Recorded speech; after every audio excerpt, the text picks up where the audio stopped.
dari dulu, dari zaman saya mahasiswa itu selalu ada pemberontakan di hati sini. Atau ibu-ibu TikTok, ya nggak tahu. Ini dicocokin dong ya. Kalau ibu-ibu TikTok kan berarti ya kita ngomongnya harus sedikit goyang-goyang gitu kan. Di dalam fotografi kita mengkomunikasikan sebuah karya yang berbentuk visual.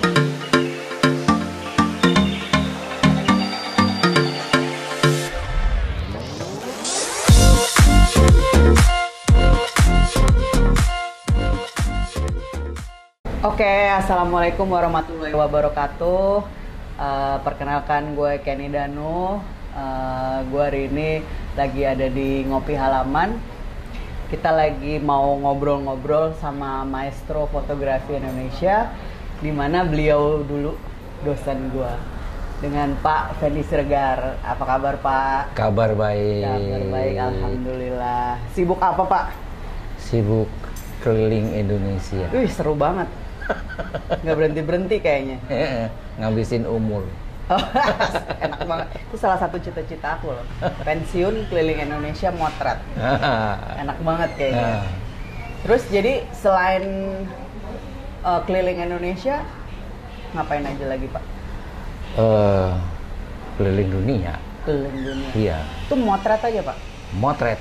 Jadi bawa foto-foto yang ada di Indonesia ini kita perkenalkan keluar. Indonesia tuh kayak gimana sih? Gitu. Mau jelek, mau bagus, tetap aja mesti dikasih tahu keluar. Itu karena Pak Fendi emang segitu cintanya sama Indonesia atau? Betul. Saya dari dulu cita-cita nggak akan pergi keluar dulu kalau belum keliling Indonesia. Sama saya, Pak. Terus, Pak, jadi sekarang udah semua ke pelosok-pelosok? Hampir. Jadi sudah nyaris ke pelosok-pelosok. Kalau dulu baru permukaan yang bentuknya kira-kira pariwisata dan lain sebagainya. Sekarang sudah mulai ke konten yang lebih dalam lagi. Agrikultur, pertambangan. Tapi kaitannya jauh, ya. Jauh, artinya itu masih bisa disejajarkan sama si pariwisata ini. Bahwa semua yang ada di Indonesia ini sebetulnya layak sekali untuk bisa dijual keluar. Keren banget soal Indonesia. Nggak ada habis-habis. Nggak ada habis. Pernah menemukan sesuatu yang orang belum pernah nemuin selama keliling nih? Sangat pernah. Contohnya Sangat apa, pernah. Pak? Contohnya begini, ya, di kita ini sekarang banyak sekali tempat-tempat yang memang agak sulit kita capai, tapi sebetulnya dia punya potensi yang luar biasa di dalamnya. Seperti kemarin, saya mengerjakan untuk mencari produk-produk yang terkait dengan indikasi geografis. Bingung deh. Nggak tahu kan? Itu. Apa Jadi tuh, Pak? kita ini sekarang punya produk-produk yang mendapatkan label yang bisa dijual ke Eropa, terkait sama Uni Eropa. Kalau di Eropa sana mereka punya champagne. Champagne itu ya legal, harus dibuat di Champagne sana, nggak boleh dibuat di tempat lain. Oke. Gitu, itu di stempel dat, sehingga kalau dibuat tempat lain dia akan dituntut. Oke. Nah, ini Dipatenkan. Dipatenkan. Yang mematenkan ini adalah Kemenhumkam. Jauh kan? Ya. Nggak terkait sama pertanian, nggak terkait sama pariwisata, malah Kemenhumkam. Tapi di dalamnya justru sebetulnya terkait dengan semua itu, ada budayanya, ada keseniannya, itu sah bisa didapatkan label dari Kemenhumkam bahwa ini adalah karya saya. Saya menarik ini, gerakannya seperti ini karya saya. Nggak boleh diambil sama orang lain. Kalau ngambil, kamu dituntut. Oke. Lalu kan Bapak selama ini jalan-jalan menemukan hal-hal baru itu pasti semua didokumentasikan ya di foto. Iya. Itu atas inisiasi sendiri atau biasanya diajak Sendiri. apa? Oh sendiri. Jadi kalau seperti ini tadi ya, jadi saya pergi nih mengambil madu Sumbawa. Dia dapat label GI tadi, ya geografi indikasi. Dan saya ke Sumbawa sana. Sudah nih selesai meliput madu Sumbawa yang memang dipasarkan untuk Uni Eropa sana. Buka Google, lihat apa yang istimewa di Sumbawa ini. Saya buka di sebelah barat dari Sumbawa besar ini ada pulau kecil, itu pulau yang terpadat di dunia. Wah, panas. Sini ya. Padatnya penduduknya Pak? Perumahannya terpadat di dunia, sehingga tidak ada pesisir, padahal dia pulau. Panas kepala kan, langsung telepon rental. Bisa antar saya kemana pulau itu? Berapa lama ke sana? 2 jam. Saya mau matahari terbit sampai di sana, saya bilang gitu. Jadi matahari terbit di sini jam berapa? Jam 6 Pak. Berarti jam 4 kamu jemput saya, antar saya ke sana. Nah, informasi-informasi kayak gini nih Pak, Bapak beneran cari sendiri atau kadang-kadang ada informasi dari temen, sobat, teman setia? Teman setia. Itu ini apa? Translator, terus informasi, semuanya, teman curhat juga. Terus biasanya Pak, dari foto-foto yang Bapak foto selama ini untuk kegiatan penemuan-penemuan kayak gitu, habis itu fotonya dibawa kemana? Foto itu disimpan. Nah, ini yang menjadi kendala yang selama ini malas dilakukan oleh orang-orang yang melakukan dokumentasi melalui fotografi. Kalau mau dikemanain ya? Ya, males filing segala macam. Ini challenge-nya justru di sini. Ya dulu pada waktu saya menggunakan analog, ini kan menyimpannya susah kan? Setahun 2 tahun jamuran, aduh. Saya salah satu yang malas tuh Pak. Keluarlah digital ini, biar ya Vestapora, ya Vestapora, nggak pakai rem, motret, keluar baru motret terus nggak ada remnya kan?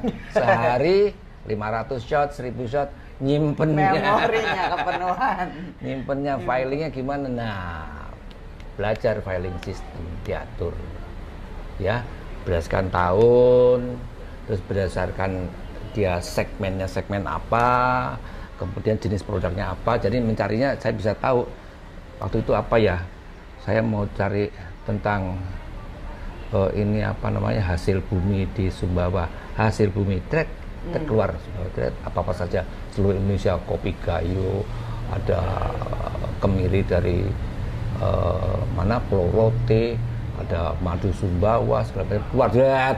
Oh, ini yang saya cari. Ya, berarti fotografer itu nggak boleh gaptek Pak? Nggak bisa. Bisa. Saya ingat banget zaman dulu kita seneng motret, cuci cetak, kadang-kadang cuma cuci aja, atau nggak kita kontak print, habis itu filingnya payah banget.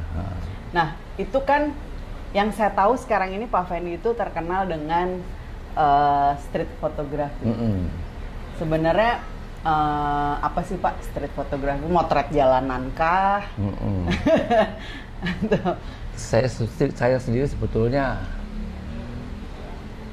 nggak begitu ngerti street photo itu apa.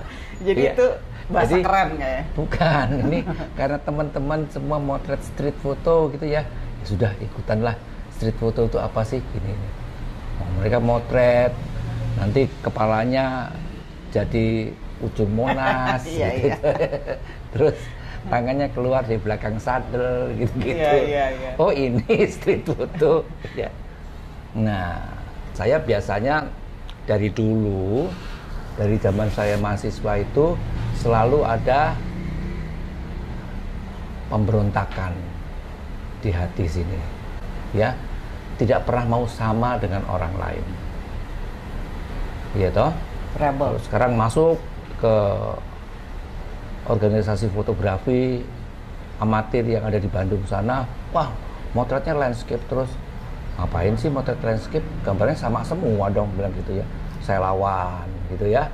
Bikin yang tidak landscape. Ada landscape, cuman saya ganggu sama yang lainnya. Ya, ada kambingnya lagi tidur lah apa gitu. Tapi ya. saat itu pasti belum diterima orang ya? Nggak diterima, di reject. Ya, di reject terus ya. Pokoknya yang anak muda ini pasti di reject karena kan pasar, nggak masuk ke dalam pasar toh.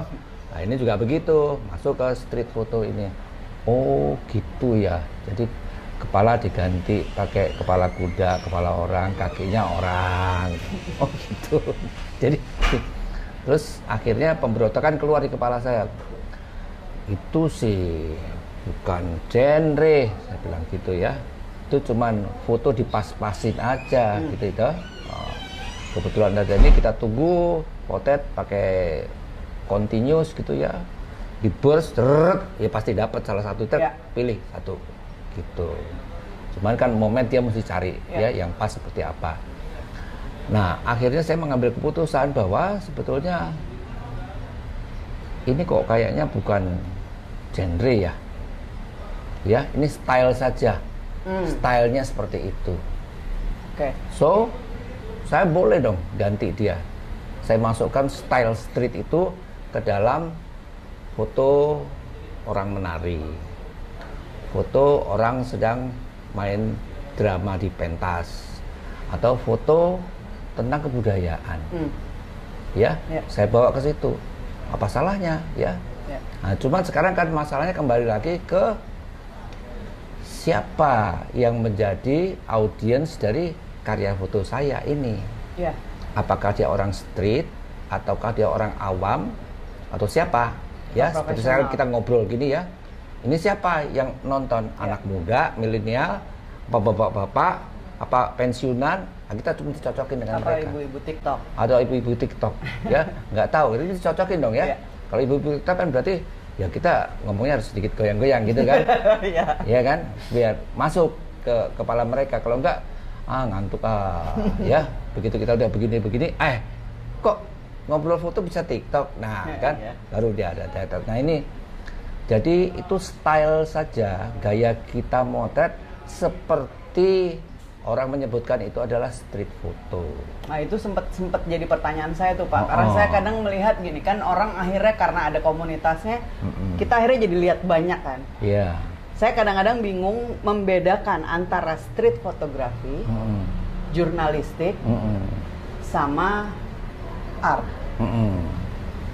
Nah itu gimana mengklasifikasinya itu sebenarnya gimana sih? Kalau jurnalistik jelas ya toh, dia yang terkait dengan ya kapan foto itu dibuat.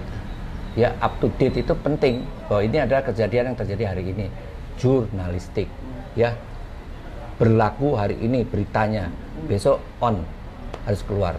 Kalau art itu sesuatu yang harus kita olah, tidak hanya yang dilihat oleh mata, kita harus merenung, meresapkannya, keluarlah dia art fotografi. Oh, ini kok keren banget ya serat-seratnya ini kok seperti elemen estetika, keluarlah mixang. Nah, orang yang senang dengan tekstur gitu-gitu ya, maknanya nggak ada, nggak ngerti. Pokoknya gua suka, selera lah ya, selera ya, nggak bisa ditawar-tawar ya. Tapi kalau jurnalisme ya nggak bisa. Jurnalistik itu memang kontennya adalah konten berita, sesuatu yang layak untuk dipublikasikan, memiliki isi yang kira-kira apa yang sedang berlaku hari ini. Ya kalau dia sudah lewat beberapa hari ya sudah basi, nggak laku lagi. Harus ada ceritanya. Harus ada ceritanya. Nah itu timbul interpretasi, masuk ke dalam majalah dan diberikan interpretasi. Ya bukan surat kabar, majalah.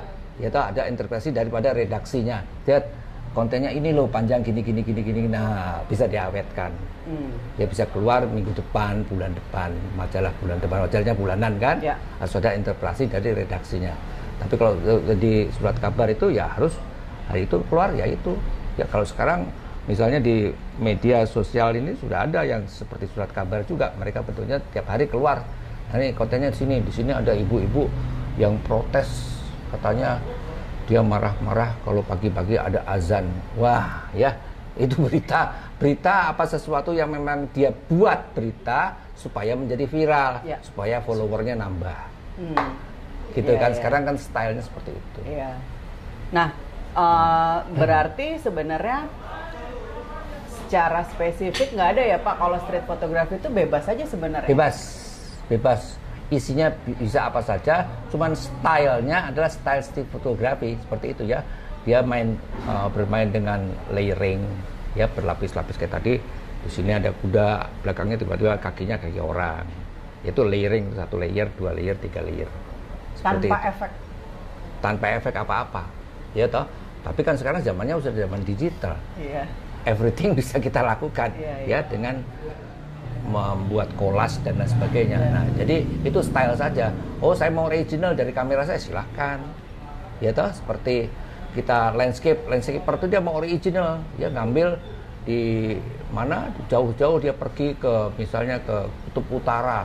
Saya mengambil sana glacier yang sedang turun, ada penguinnya di bawah gini-gini. Wah, jauh ya, dia tunggu semalaman, kedinginan, pagi-pagi dia tunggu keluar itu jet. Ya, awannya tapi putih karena mataharinya nggak keluar, gimana nih katanya.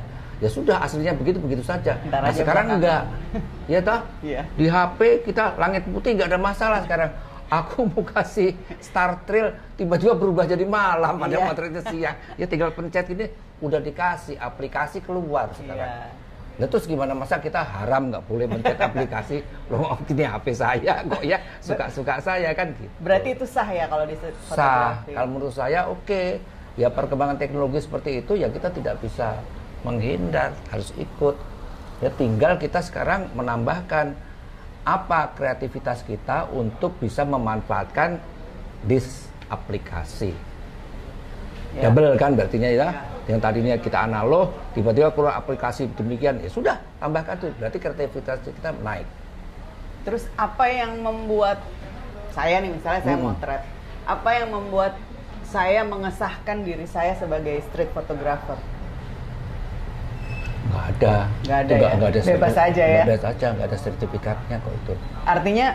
Nggak ada. Iya, dilihat aja karyanya. Iya. Bergaya seperti itu, style itu, kan, makanya saya katakan itu adalah style sebenarnya. Bahwa saya street photographer nggak bisa. Kalau landscaper ya iya itu seperti itu, tapi dia kalau motretnya dia sudah menggunakan layering, terus ada refleksi ngambil dari bawah, gambarnya dibalik, nah ya itu mereka menyebutnya itu street photo. Tapi menurut saya itu adalah style saja. Ada yang sedang berdiri, dia mengejar-ngejar burung kemana-mana, ya bawa lensa segini-gini ya.